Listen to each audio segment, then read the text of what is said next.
You won't believe this, but the girl who would one day command stadiums, dominate global charts, and rewrite the rules of the music industry was once told she had nothing special. Imagine Taylor Swift at just 11 years old, clutching a homemade demo CD with trembling hands, walking into the imposing offices of Nashville record labels.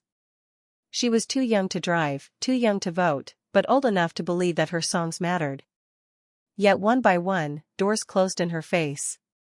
Executives shook their heads politely, telling her to come back when she was older, some muttering that she didn't have what it took.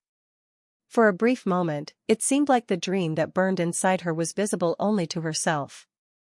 But what makes this story extraordinary is not the rejection, it's what came after. Instead of shrinking back, Taylor refused to accept the verdict. Her family uprooted their lives, moving hundreds of miles so she could be closer to Nashville, closer to the very city that had dismissed her. She turned every no into fuel, pouring herself into writing songs, performing at fairs, coffee shops, and anywhere that would hand her a microphone. This isn't just the tale of a pop star. It's the cinematic journey of a girl dismissed as ordinary who became extraordinary, the little dreamer who forced the world to listen. This is the true story of how Taylor Swift rewrote her destiny. Before Taylor Swift was a name that echoed across stadiums, she was just a girl growing up on a Christmas tree farm in Wyoming, Pennsylvania. The setting sounds idyllic, rows of evergreens, the crisp scent of pine needles in winter, the innocence of small-town life. But behind that postcard backdrop was a child who never quite fit the mold. While other kids spent afternoons chasing each other across fields or playing video games, Taylor was scribbling lyrics in notebooks, her imagination spilling into melodies she could barely keep up with. Music wasn't a hobby, it was oxygen. By 9, she was performing in local theater productions. At 11, she sang the national anthem at a Philadelphia 76ers game, her tiny frame dwarfed by the arena, but her voice ringing out with startling conviction. That moment could have been enough for most kids, a once-in-a-lifetime story to tell friends at school. For Taylor, it was just a glimpse of the stage she wanted to call home. Her parents, Scott and Andrea Swift, noticed the intensity of her passion. Andrea would later recall nights when Taylor would stay up until dawn, practicing guitar chords until her fingers blistered. The story of how she learned to play that guitar is almost mythic now. A computer repairman came to the house one afternoon, fixed the family's computer, and casually showed her a few chords. Most kids would have forgotten them within a day. Taylor obsessed over them, practicing relentlessly until she could write full songs. But no amount of practice could protect her from the sting of rejection. Armed with a demo tape she had recorded, Taylor and her mother drove to Nashville. They went from one record label to another, office after office, hoping someone would see the spark in a young girl with a head full of songs. Every door closed.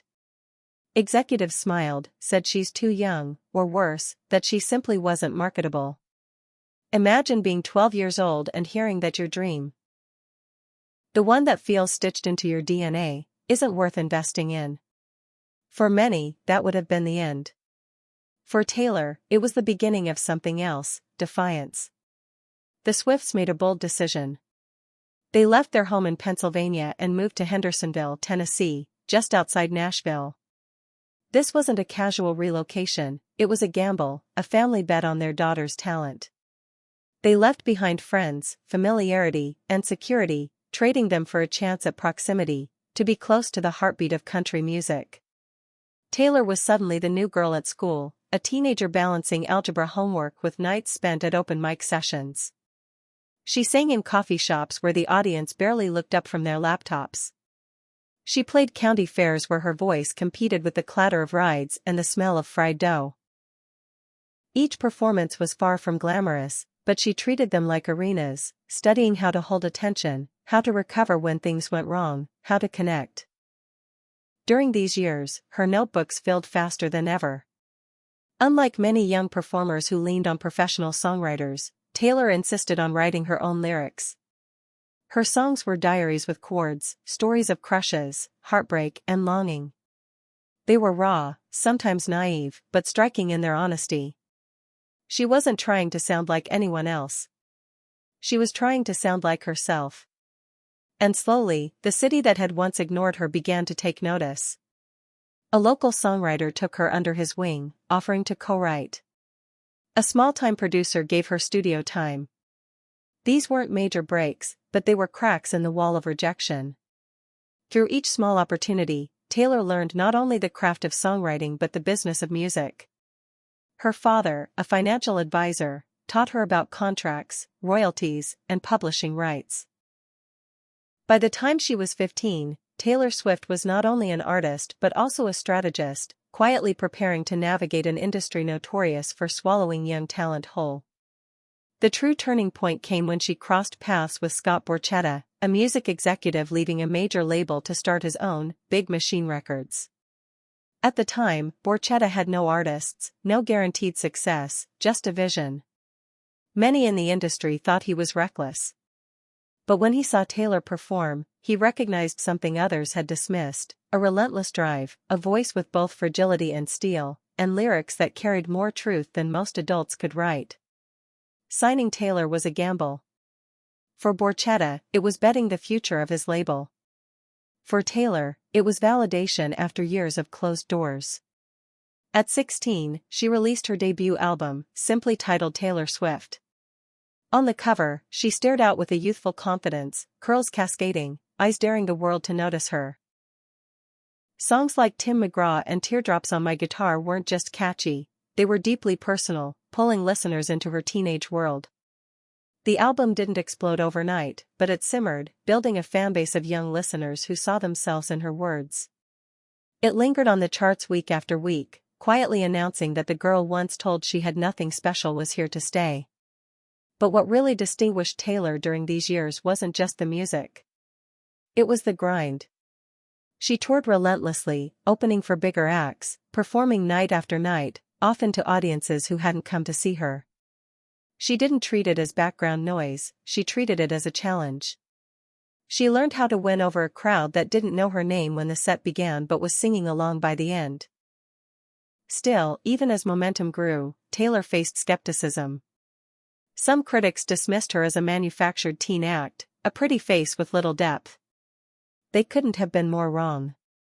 Behind the scenes, Taylor was writing constantly, fighting for creative control, and plotting her next move. She wasn't satisfied with being a rising star, she wanted to rewrite the narrative of what a young female artist could achieve. Her second album, Fearless, would do just that. But before we get to the explosion of stardom, it's important to understand this phase of her journey. These were the years of planting seeds in hostile soil, of singing to half-empty rooms, of enduring the humiliation of rejection and the loneliness of sacrifice. These were the years that shaped the armor she would wear when fame arrived, both as a shield and as a reminder of the girl who refused to give up. By the time Fearless hit the shelves in 2008, Taylor Swift was no longer the shy teenager knocking on closed doors in Nashville. She was 16 going on Unstoppable, and this second album was the proof.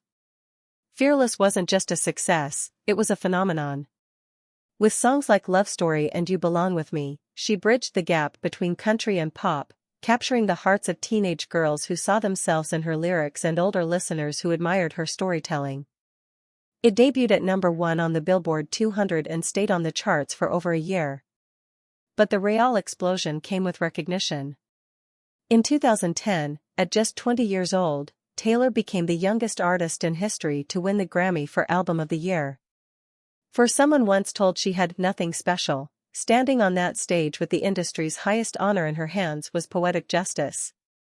The cameras captured her teary smile, the disbelief in her eyes. She wasn't just in the room anymore, she was owning it. Yet, as often happens at the height of success, challenges came. The 2009 MTV Video Music Awards were supposed to be a celebratory night. She won Best Female Video for You Belong With Me, the first country artist to ever win the award. But before she could finish her speech, Kanye West stormed the stage, declaring Beyoncé deserved the prize. Taylor stood frozen, the spotlight suddenly feeling more like a target. It was humiliating, and for a moment, it seemed like the world might define her by that interruption. But Taylor turned it around. The sympathy from millions of viewers strengthened her bond with fans, and she used the moment not as a setback but as fuel. Over the next few years, she pushed harder, evolving her sound, her image, her narrative. With the release of Red in 2012, Taylor fully embraced experimentation. Songs like We Are Never Ever Getting Back Together and I Knew You Were Trouble pushed her further into pop territory while keeping her roots in storytelling. The album was nominated for Album of the Year at the Grammys, and though she didn't win, it signaled that Taylor Swift wasn't just a country darling anymore. She was an artist in transition, one who refused to be boxed in. Then came the reinvention that stunned even her critics, 1989. Released in 2014, this was Taylor's official declaration of pop stardom. Gone were the banjos and fiddles, in their place were synths, beats, and bold, unapologetic lyrics. Shake It Off was an anthem of resilience, Blank Space was a witty, biting satire of her media portrayal, and Style became an instant classic. The album sold over 1 million copies in its first week, unheard of in the streaming era. Taylor didn't just step into pop, she conquered it. The 1989 World Tour was a spectacle that solidified her status as a global icon. Night after night, she sold out stadiums, performing for tens of thousands of fans who screamed every lyric back to her. The stage wasn't just hers, it was theirs too, a shared celebration of survival, growth, and triumph. But what made this era the true climax of Taylor's story wasn't just the numbers or the accolades. It was the way she redefined what it meant to be an artist in control.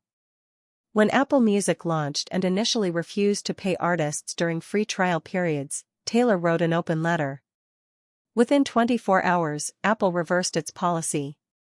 One young woman with a pen had forced the most powerful tech company in the world to bend. And then came perhaps the most personal battle of all, the master's dispute. When Scooter Braun's company acquired her first 6 albums, Taylor was devastated. She described it as losing the work of her life, sold without her consent. Many artists might have surrendered. Taylor did the opposite.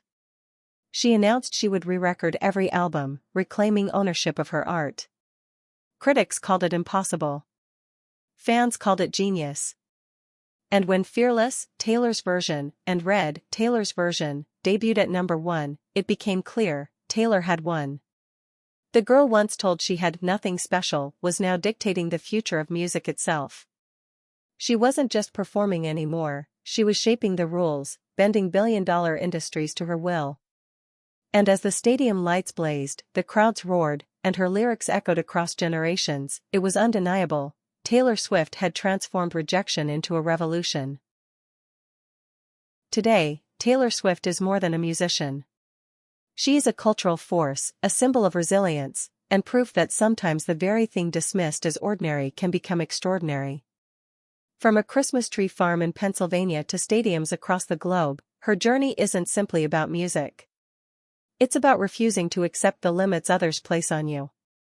Her influence reaches far beyond the charts. When she speaks, industries listen. When she tours, local economies surge.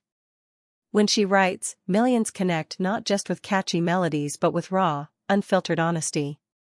She has become the rare kind of artist who defines not only a generation of music but also a generation of listeners, teaching them that vulnerability can be power, that reinvention is survival, and that self-belief is the greatest weapon of all.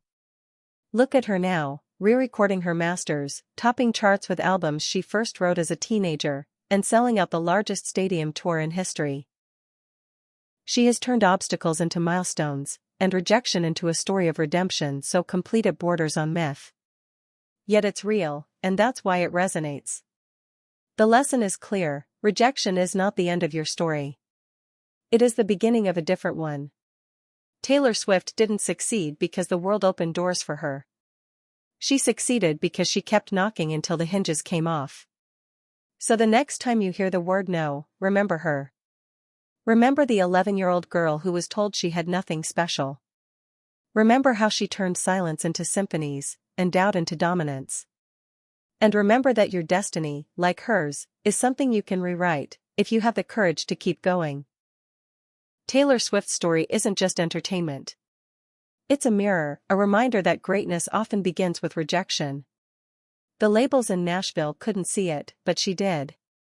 And by refusing to let no define her, she built a career so undeniable the entire world now sings her words back to her. If you take anything from her journey, let it be this: your worth is not measured by who turns you down. It's measured by how relentlessly you keep standing up, how fiercely you believe in what you have to give. Because one day, like Taylor, you'll look back at the doors that closed and realize they weren't walls, they were detours leading you to the stage you were meant to own.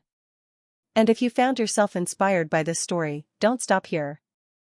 We have more untold journeys, more stories of stars who rose from nothing to change everything. Watch our next video to discover another incredible path from obscurity to greatness. And before you go, tell us in the comments. What's the dream you refuse to give up on?